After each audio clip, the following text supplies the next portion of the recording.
This is one of those packs where you buy it at first, and because of the high price tag, you wonder if you got a good deal. But the more and more you use it, the better and better it gets. This pack has so much dimension to it. It's like one of those songs that you hear at first and it's so complex and intricate that you don't really appreciate it the first time, but every time you listen to it, it gets better and better because there's so much going on here that doesn't meet the eye. There's so many attachments and webbing and loops and hooks and flaps. It's limitless how much you can customize something like this. Really, this is an expedition pack because you can put so much stuff on the exterior. It is a 6-pound pack, but it doesn't feel like a 6-pound backpack.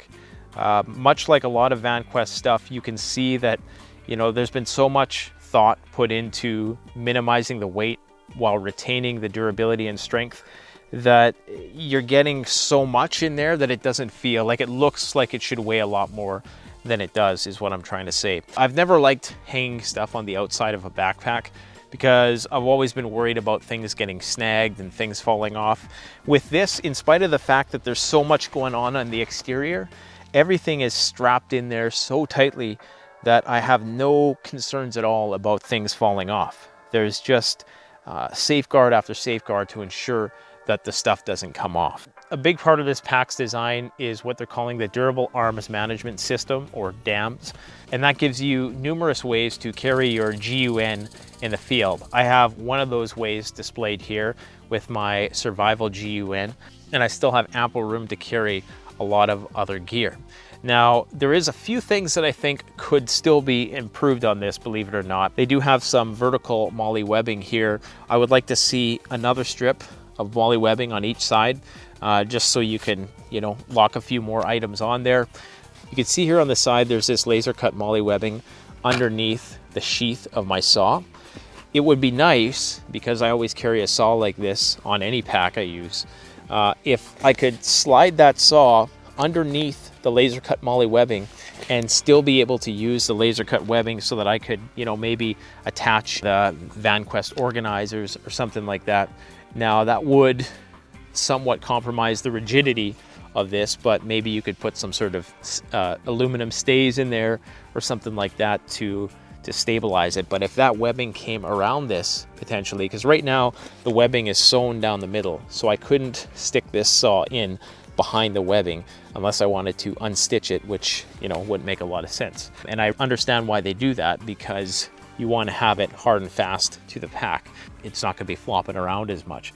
But perhaps there's a way that they can do that so that you can, you know, put something along the side like this, because this is a great place to put something like a saw, because it's just the perfect place. If you're going to put a long item that you're going to be accessing routinely, then I think that that's a great place for it. And because of these loops here, that it's the perfect place for this Zubat 390 sheath. Obviously, as I have a family, this is set up for one person for lone wolf missions. A family system is something I'm going to be working on in the near future. This is what I call the Inspector Gadget backpack. This is not going to be for everybody, okay? This is not even really meant to be that practical. I wanted to see if I could fully max out this pack to its greatest extent possible, fully load it up with as much gear as I could. And I think I got around 50 to 60 pounds worth of gear on here right now. So this is going in the truck. It's gonna stay there when I need it. I'm gonna be able to have access to it. I have the Bugout roll within there. So, you know, there's a lot of organization. If you're a person who likes different compartments and you're OCD about your organization, I don't think there's a better backpack than this to do that. I want to show you something else which is pretty cool. This is the PowerFilm Lightsaber. We're going to be getting these in. They're actually in the process of upgrading, so it's probably going to be a year out the way that PowerFilm does things, but we're going to be getting these in. They're probably going to be pretty expensive. Right now they're pretty expensive. I think right now they go for like $300 USD.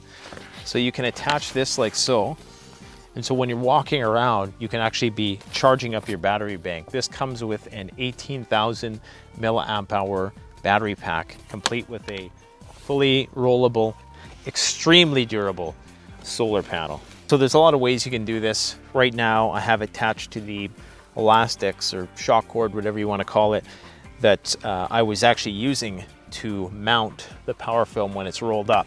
This thing is so good at collecting sunlight that it doesn't have to be perfectly facing the sun. Like right now, it's 100% charging, you know, and it's not in full sun. This thing can be charging in the shade. You'll see that red charging indicator light go on. Even if you point a flashlight on it, it's that good. You can do this with other monocrystalline style solar panels, but it's not gonna work nearly as good because those typically need to be in direct sunlight. And if there's any obstructions getting in the way, they don't function nearly as good.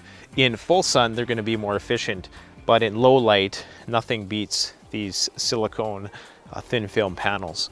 So, and it's perfect for this pack. It's the perfect length, as you can see, and I can go for a hike now and I can be charging my electronics as I walk. Now, we do sell these at CanadianPreparedness.com. I'm going to be doing a 10% off coupon code on this pack.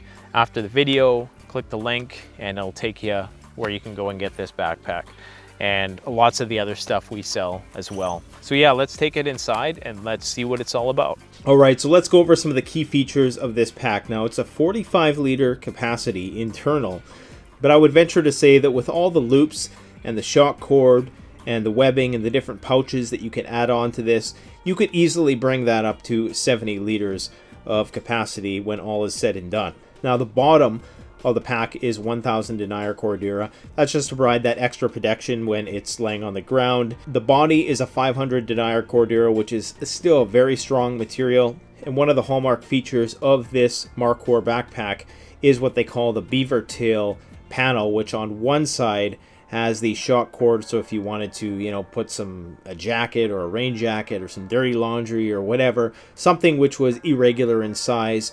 And on the flip side of that, you get some laser cut MOLLE webbing, really sturdy webbing. And I've used a lot of webbing on different backpacks, and I never really liked how the pouches on those packs flopped around a lot. With this, that doesn't happen, especially if you use the Vanquest MOLLE Sticks with the Vanquest pouches. All of the attachments that you put on here are going to ride like they're naturally part of the backpack. Now, you can see, as indicated in parts of the video here, they have this thing called the Durable Arms Management System, which is basically just vertical MOLLE webbing, and you can attach different types of long, narrow gear to that. What a lot of these tactical backpacks always have lacked is something that the yuppie backpacks get right. And that's the ergonomics and the ability to carry large loads comfortably. And I can say that I was humping around 60 pounds on this Markhor pack like it was nothing. Like I had no need to put it down. And I'm in fairly decent shape, mind you, but even I will start to tire if a pack is not properly fitted or if there's just too much weight in the wrong places. And the thickness of the padding in the shoulder straps and in the back and in the lumbar and waist sections makes for a very comfortable experience that I'm quite confident that if you were to max this out, it would ride comfortably for you as long as you needed it to.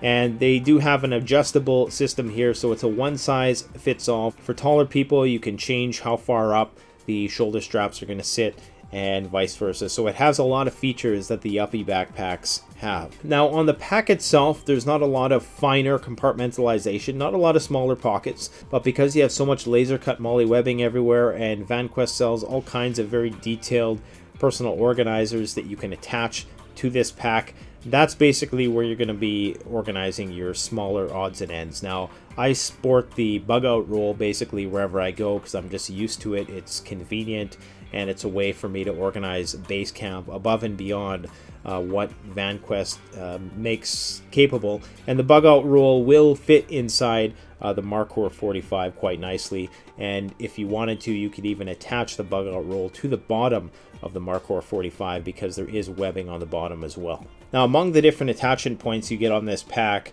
you get 2 of these Elasto gear locks with the pack. I would recommend adding a couple extra of those. We do sell those also at CanadianPreparedness.com because I don't think 2 is enough. You'll probably want to attach more stuff, and these work so well with the laser cut MOLLE webbing. They keep stuff really tight to the pack. I've always had a problem with attaching too much stuff to the pack. Like if I had to run, I wouldn't want stuff bouncing all over the place. And this holds stuff really hard and fast to the pack. So the Elasto gear locks are excellent. They're very easy to use. They require a bit of nano dexterity, but once you get used to them, it's a breeze to take them on and off. There's your typical compression straps on the shoulders, on the chest, and of course on the hip belt. So it's going to make for a nice snug fit, and this is really important if you're planning on carrying large, heavy loads. There's continuous and lockable YKK zipper openings. So if you are traveling and you don't want somebody pickpocketing your backpack, then that can come in handy, of course. Now the inside of the pack is also very practical. You have a high-vis 210 denier ripstop nylon fabric, which is in a bright orange, so you're going to be able to easily identify what you're looking at in the bag. A dark material on the interior of a backpack is the worst thing. You'll never be able to find anything if you have to. Now, I personally have a little flashlight attached to the inside of the pack for nighttime. There's a spot within the back for hydration, but if you do fill up a water bladder within here, I worry that it is going to cut into a lot of your internal space quite a bit. So, getting a larger, flatter water bladder would be ideal for this. I have a 1.5 liter water bladder in there right now. I might change that out with something larger in the future. I think that if you can get another 10 liters of internal real estate, that would be ideal. That would really put this up there as a fully fledged expedition pack. I don't think you need to go to 65 liters, which typically where your expedition type backpacks will start at. They go from 65 all the way up to 120 liters in some instances. I think this as a 55 to 60 liter pack would be more than sufficient for a 7-day trip. So on the inside, there's hook and loop panels, Velcro, laser cut webbing. This thing is fully customizable from top to bottom. The sky is really the limit with what you do with your Markhor 45. Everybody's is going to be different. Now within the pack itself, and what makes it an internal frame pack, is a polycarbonate insert that has what they call virtual stays. In spite of the fact that it is very rigid, it's also going to curve and flex a bit with your body, so that's just going to lend itself to being even more comfortable. There is a breathable mesh backing, which once again comes pretty standard nowadays on most packs this size and above. That's going to make for a more pleasurable experience on those hot days. There's webbing attachments on the side. As you can see here, I have a smaller organizer. It holds my bear spray. I got ammo in the other side. If you wanted to, you could put a water bottle holder on there. The sky is the limit for how you want to customize the waist belt. There's also some customization you can do on the shoulders. I have a knife on one of the shoulders, a flashlight, a radio on the sternum straps. So now this isn't a waterproof backpack by any stretch of the means, but the Cordura that Vanquest uses is treated with a water repellent. Now in heavy rain conditions, I pack a Sea to Summit Rainfly, which will be worth its weight in gold if you have to hike through the rain. It's worth keeping your stuff dry to carry something like that. They're extremely lightweight, and in spite of the fact that there's water resistance to this, it can only be so water resistant before water starts to permeate into the pack. There's grab handles on the top and on the sides, and these are very heavy duty grab handles. I was using the grab handles frequently with 60 pounds worth of gear.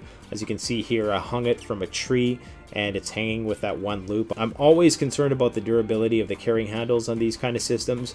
What I would like to see though, for a pack this size, would be to have a more ergonomic rubber handle. I know that would add weight, perhaps even something which you could add on if you wanted to, that wasn't necessarily affixed to the pack, but having an ergonomic rubberized handle to carry this around would be nice, because I find myself using that top handle a lot. Now the waist straps are removable. If you're wanting more mobility, you're going to want to ditch the waist straps if you're carrying lighter weight for a day pack. You can cinch everything down, and this would very easily function even as an EDC pack in some instances, although that might be pushing it a little bit for the purpose of EDC, but you still could.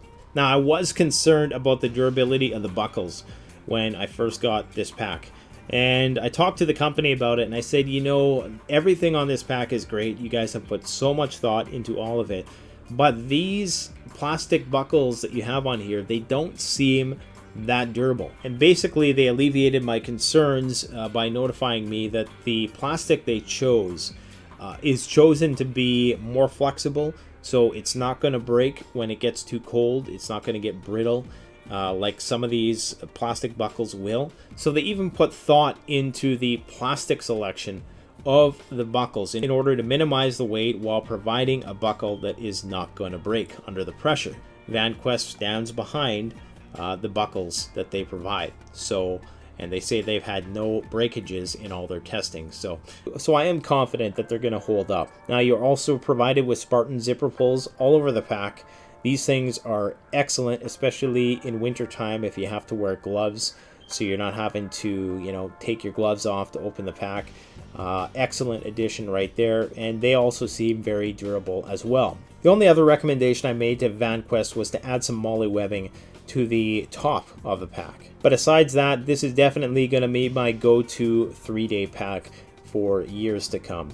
So if you enjoyed the review, please do me a favor, leave a like, comment, subscribe. If you want to get this pack, you can get it at CanadianPreparedness.com.